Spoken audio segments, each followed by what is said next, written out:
थेरपीला किती वेळ लागतो? हा प्रश्न जवळजवळ प्रत्येक क्लायंट विचारतो. पण उत्तर मात्र एका वाक्यात देता येत नाही. कारण थेरपीला लागणारा कालावधी हा अनेक गोष्टींवर अवलंबून असतो. तुमची नेमकी समस्या काय आहे? ती किती वेळापासून आहे? त्याचं स्वरूप नेमकं काय आहे? ती तुमच्या आयुष्यात किती खोलवर रुजलेली आहे?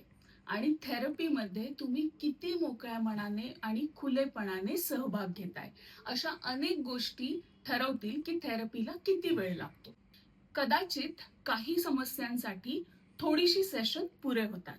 20-20 मॅच झटपट फिनिश. पण कधी काही समस्या खूप वेळ घेतात. काही महिने, काही वर्ष सुद्धा लागू शकतात. कसोटी क्रिकेट, वेळ लागेल, संयम लागेल.